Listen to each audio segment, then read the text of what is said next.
Sabay sa ikalawang linggo ng mega oil price hike, ang pamamahagi ng 5,000 pisong ayuda para sa mga driver ng public transportation.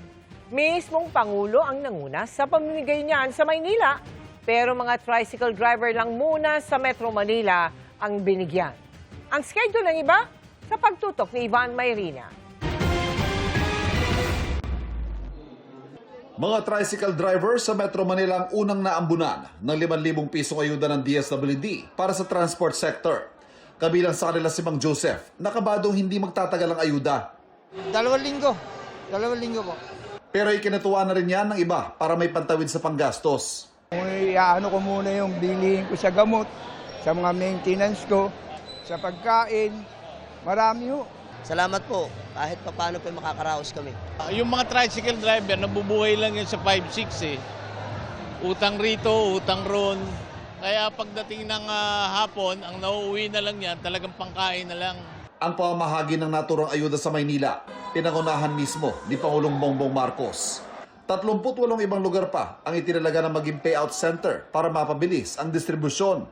Wala namang gabay sa kung paano gagasusin, pero ang ideya sana ay ipandagdag nila yan sa pampakarga ng gas para hindi sila matigil sa biyahe at kumita pa rin ng panggasto sa araw-araw. Paikutin pa rin ang ayuda kumbaga para hindi agad maubos.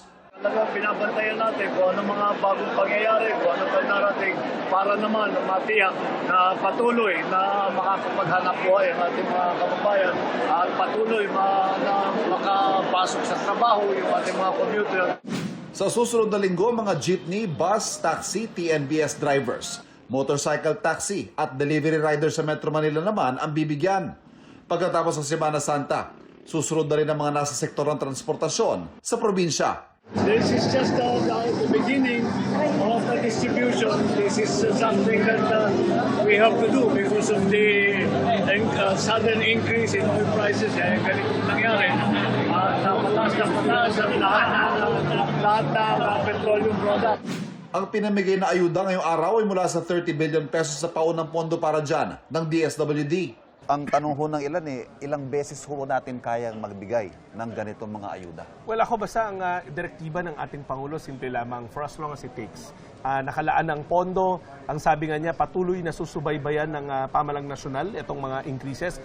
Bukod pa yan sa talagang fuel subsidy mula sa Transportation Department.